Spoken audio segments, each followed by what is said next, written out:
देख रहे हैं ए न्यूज टुडे। वक्त हो चुका है उत्तर प्रदेश की खास खबरों का। पहली खबर देखें कुलदीप यादव की उन्नाव से। अपर पुलिस अधीक्षक शशि शेखर सिंह द्वारा मंगलवार की साप्ताहिक परेड की सलामी ली गई। इस दौरान उन्होंने परेड का निरीक्षण भी किया। इसके अलावा डायल 112 वाहनों का निरीक्षण कर संबंधित अधिकारियों को आवश्यक दिशा निर्देश दिए गए। आगे की प्रमुख खबरें देखें अमित शर्मा की मथुरा से।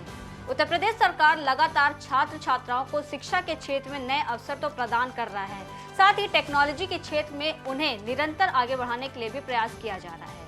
इसी क्रम में मथुरा के किशोरी रमन गर्ल्स डिग्री कॉलेज में छात्राओं को टैबलेट वितरित किए गए। इस कार्यक्रम के मुख्य अतिथि के तौर पर पूर्व ऊर्जा मंत्री और वर्तमान में वृंदावन से विधायक श्रीकांत शर्मा मौजूद रहे और उन्होंने छात्राओं को टैबलेट दिए। टैबलेट पाकर छात्राओं के चेहरे पर खुशी दिखी।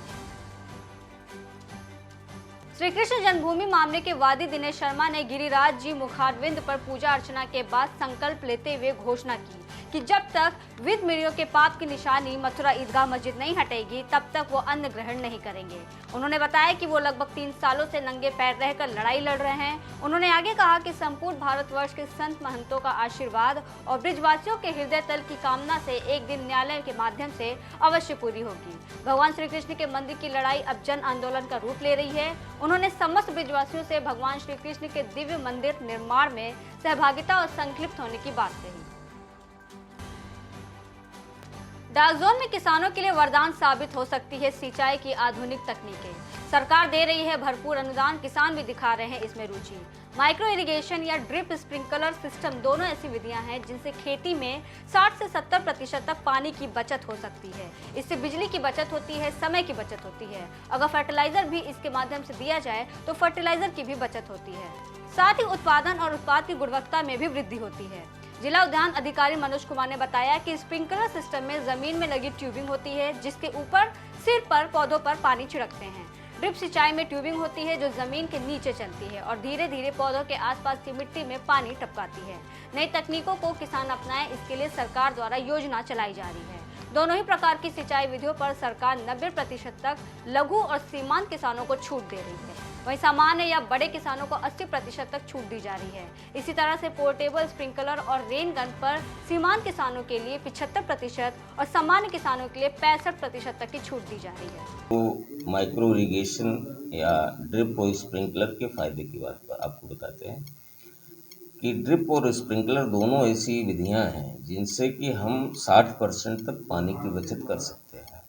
पानी की बचत नहीं, इससे बिजली की बचत होती है, समय की बचत होती है। फर्टिलाइज़र अगर इसके द्वारा हम फर्टिगेशन के माध्यम से देते हैं तो फर्टिलाइज़र की ही बचत होती है। साथ ही उत्पादन और उत्पाद की गुणवत्ता में 20 से 25% निश्चित वृद्धि होती है। कैसे लाभ ले सकते हैं? तो एक योजना है पर ड्रॉप मोर क्रॉप, जिसके अंतर्गत ड्रिप और मिनी स्प्रिंकलर पे गवर्नमेंट 90% लघु और सीमांत कृषकों को सब्सिडी दे रही है। सामान्य कृषकों को ड्रिप और मिनी स्प्रिंकलर पे 80% सब्सिडी का प्रावधान है। इसी तरीके से पोर्टेबल स्प्रिंकलर और रेन गन पे लघु और सीमांत किसानों के लिए 75% और सामान्य किसानों के लिए है वो 65% अनुदान की व्यवस्था है। पूरा सिस्टम हमारे यहाँ है वो GGRC Gujarat green revolutionary company के द्वारा डेवलप किया गया है एक पोर्टल UPMIP, जो गुजरात में वर्तमान में कार्यरत है काफ़ी वर्षों से। उसी पैटर्न को यूपी में अडॉप्ट किया गया है। पूरा सिस्टम ट्रांसपेरेंट है। पंजीकरण से लेके भुगतान तक हर स्टेप में पूरी पारदर्शिता है। कहीं से भी पोर्टल को लॉगिन करके देखा जाए। प्रयागराज में एक बैठक पश्चिमी विधानसभा अध्यक्ष मोहम्मद जैद के नेतृत्व में नीम सराय मुंडेरा में हुई, जिसमें पूर्वांचल अध्यक्ष जनाब इसरार अहमद साहब पूर्वांचल महासचिव बनाए गए। अगली खबर देखिए मुरादाबाद से रेहान अंसारी की।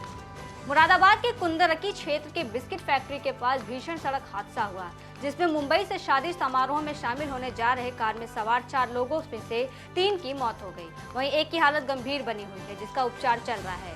कार में 3 महिलाएं और 1 पुरुष सवार थे। ये भीषण सड़क हादसा अज्ञात वाहन की टक्कर लगने से हुआ। मौके पर पहुंची पुलिस ने शवों को कब्जे में लेकर पोस्टमार्टम के लिए भेजा। आप यहाँ 3 लोग मरे रात, एक्सीडेंट रात के 1 बजे हुआ। कैसे हुआ कुछ बता रहे? मतलब गाड़ी में कितने लोग थे इसमें? गाड़ी में 4 लोग हैं, कितने लोग मर गए? 3 लोग मरे। होंडा अमेज गाड़ी जो कि दिल्ली की नंबर की गाड़ी थी, कुंदर की कस्बे की तरफ आ रही थी। कुंदर की कस्बे में बिस्कुट फैक्ट्री के पास में रोड किनारे खड़े वाहन में जा टकराई, जिससे 2 व्यक्ति की मौके पर मृत्यु हुई और 2 व्यक्ति उसमें घायल हुए। घायल व्यक्तियों को उपचार के लिए पुलिस ने जिला अस्पताल में उनको भर्ती कराया। दौरान उपचार सुबह प्रातःकाल शेष 2 व्यक्तियों की मृत्यु हो गई। प्रारंभिक जांच की है उसमें ये तथ्य आया है सामने कि ड्राइवर को रात्रि को झपकी आ गई थी। झपकी की वजह से उसकी गाड़ी का बैलेंस गड़बड़ाया और रोड किनारे वाहन से जा टकराई।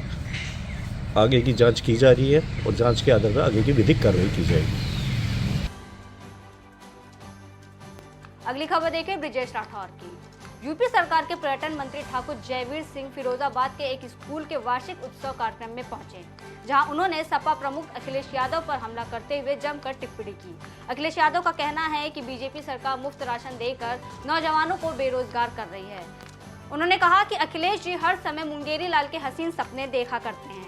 2022 के विधानसभा के चुनाव के दौरान भी उनकी बॉडी लैंग्वेज ऐसी हो गई थी जैसे कि वो सीएम बन गए हों। देश ने विकास देखा है, देश की लोक कल्याणकारी योजना को धरातल पर उतरते देखा है। ऐसे लोगों ने निर्णय ले लिया है, तीसरी बार प्रचंड बहुमत के साथ बीजेपी की सरकार बन रही है। हम उत्तर प्रदेश में 80 की 80 सीटें लोकसभा की जीतने जा रहे हैं और देश में देश की जनता का निर्णय है।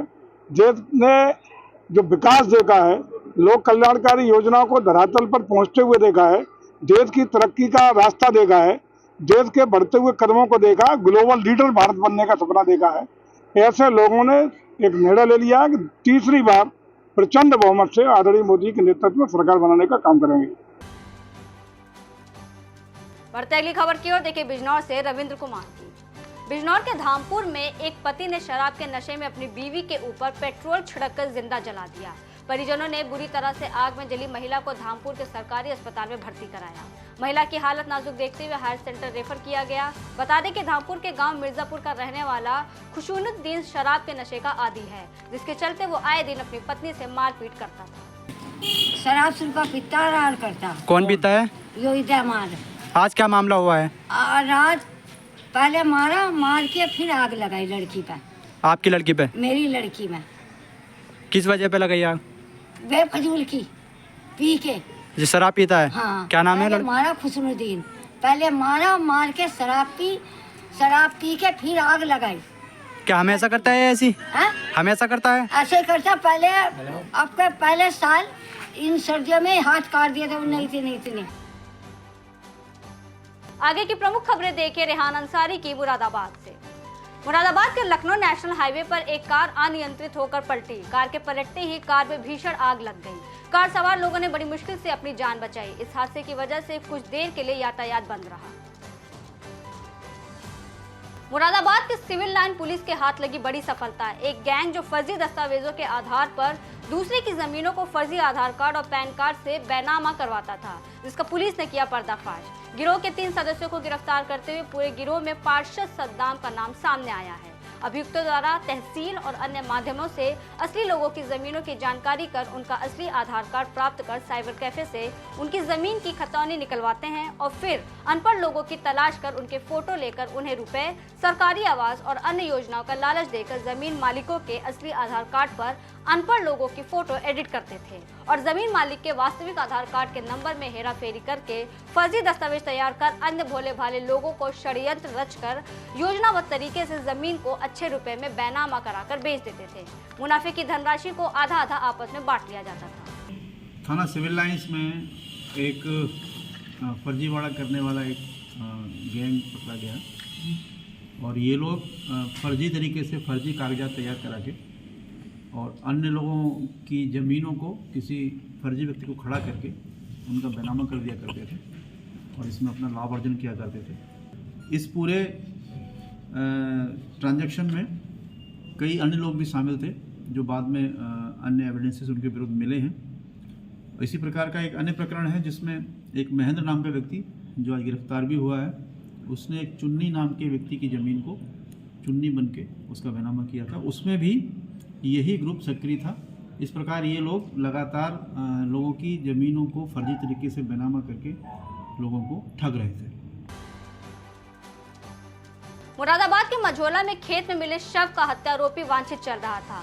मुकदमे में वांछित चल रहे आरोपी को पुलिस ने गिरफ्तार कर लिया है, जिसके कब्जे से एक तमंचा, एक कारतूस, 315 बोर बरामद हुआ है। बरामद तमंचे के आधार पर अभियुक्त अर्जुन के विरुद्ध मुकदमा दर्ज किया गया। अभियुक्त निशानदेही पर घटना में प्रयुक्त आला कत्ल बरामद किया गया। आरोपी ने हत्या अपने पिता की हत्या का बदला लेने के लिए किया था। बता दें कि मृतक ने आरोपी के पिता के सर पर ईंट मारकर उनकी हत्या कर दी थी। मुरादाबाद के सोनकपुर के ग्राम आजमनगर में बालाजी मंदिर से बालाजी की मूर्ति को निकालकर मूर्ति को खंडित किया। खंडित मूर्ति देखकर ग्रामीणों में आक्रोश है। गांव के कुछ व्यक्तियों द्वारा मंदिर की मूर्ति रोड पर खंडित पड़ी हुई मिलने की सूचना पर मौके पर पहुंचे अधिकारी मामले की जांच में जुटे। उप जिलाधिकारी राज बहादुर ने बताया कि मामले की जांच की जा रही है और अज्ञात के खिलाफ मुकदमा पंजीकृत किया गया है। जल्द ही मामले का खुलासा किया जाएगा। मुरादाबाद के जयंतीपुर में रहने वाली एक महिला ने ससुराल वालों पर कम दहेज के लिए उसे प्रताड़ित करने का आरोप लगाया है। महिला ने अपने देवर पर उस पर बुरी नजर रखने और चाकू के बल पर उसके साथ दुष्कर्म करने का भी आरोप लगाया। शिकायत करने पर ससुराल वालों ने महिला को मारा पीटा और पति ने मारपीट कर 3 तलाक देकर घर से बाहर निकाल दिया। पीड़ित महिला और उसके परिजनों का आरोप है कि इस संबंध में उन्होंने थाने में तहरीर देकर कार्रवाई की मांग की थी, लेकिन पुलिस की ओर से मामले में कोई भी कार्रवाई नहीं हुई। पीड़ित परिवार ने मुरादाबाद एसएसपी और मुख्यमंत्री पोर्टल पर आरोपी ससुराल पक्ष के खिलाफ शिकायत दर्ज करवाई है। आगे की प्रमुख खबरें देखिए उन्नाव से। दिवाली के पर्व को दृष्टिगत रखते हुए उप जिलाधिकारी सदर और क्षेत्राधिकारी नगर द्वारा अब्बासपुर में पटाखों की दुकानों का निरीक्षण कर उनके लाइसेंस, स्टॉक और अग्निशामक उपकरणों को चेक किया गया। सभी दुकानदारों को पटाखों के रखरखाव के संदर्भ में आवश्यक दिशा निर्देश दिए गए। उन्नाव फतेहपुर 84 थाना क्षेत्र अंतर्गत प्रेमी युगल ने लगाई फांसी। नदी के पास एक पेड़ से एक ही दुपट्टे से लटक कर प्रेमी युगल के फांसी पर लटकते मिले शव। मौके पर एएसपी शशि शेखर सिंह समेत थाना पुलिस मौजूद, जांच में जुटी पुलिस। यातायात महीने के दौरान यातायात प्रभारी द्वारा हेलमेट और सीट बेल्ट न लगाए हुए लोगों को माला पहनाकर सम्मानित किया गया। लोगों से हेलमेट लगाने की अपील कर सुरक्षा की समझाइश दी गई। भूमि अभिलेखा घर में बाबू पद पर तैनात विनोद कुमार का रुपए लेते हुए वीडियो सोशल मीडिया पर वायरल हुआ। सूत्रों के मुताबिक विनोद कुमार ने हर एक काम के रेट फिक्स किए हैं। प्रति आवेदन 100 रुपए और अर्जेंट काम के लिए 500। अगर किसी ने पैसा नहीं दिया तो फाइल जाने में महीनों लग जाते हैं। अगली खबर देखिए मथुरा से अमित शर्मा की। ब्रजमंडल में आश्रमों की भूमि पर कब्जा करने का खेल बड़े पैमाने पर चल रहा है। धर्म की नगरी वृंदावन में आए दिन आश्रमों पर कब्जे होते हैं और कब्जाधारियों के द्वारा संतों को या तो भगा दिया जाता है या फिर मार दिया जाता है। ये खेल बड़े पैमाने पर धर्म नगरी वृंदावन में अभी भी जारी है। इसी खेल की पोल खोलता एक वीडियो सोशल मीडिया पर जमकर वायरल हो रहा है, जिसमें 2 दिन पहले मोक्ष धाम के सामने चतुर्दास आश्रम पर हुए कब्जे की पूरी पोल खोल कर रख दी है। वायरल वीडियो में भूमाफिया तारा शर्मा का यह वीडियो सोशल मीडिया पर जमकर वायरल हो रहा है, जिसमें तारा शर्मा कहता दिख रहा है कि करोड़ों की संपत्ति है और पटवारी से बात हो गई है, कागजों को मैंने रजिस्टर करा लिया है। बता दें जिस तरह 2 दिन पहले प्रशासन ने एक तोड़फोड़ की और भूमाफियाओं के गुंडे ने पुलिस के सामने संतों को घसीट कर मारा, उससे प्रतीत होता है कि इनके तार कहां तक जुड़े हैं। जबकि इस आश्रम के कब्जे को लेकर हाईकोर्ट का आदेश जारी हुआ है, जिसमें साफ तौर पर लिखा है कि ना तो पुलिस और ना ही कोई प्रशासनिक अधिकारी भूमि पर कब्जा दिला सकता है। बढ़ते अगली खबर की ओर देखिए ब्रिजेश राठौर की फिरोजाबाद से। मादक पदार्थ तस्करी को अंजाम देने जा रहे आरोपी रवि रंजीत लवकेश को पुलिस ने पकड़ा। पकड़े गए आरोपियों के कब्जे से करीब 220 किलो गांजा बरामद किया गया।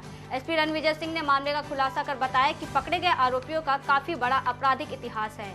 बरामद ड्रग्स की कीमत करीब 50 लाख रुपए बताई जा रही है। पुलिस ने आरोपियों को जेल भेजा। फिलहाल के लिए इतना ही। देश और दुनिया की तमाम बड़ी खबरों के लिए बने रहिए ए न्यूज़ टुडे के साथ।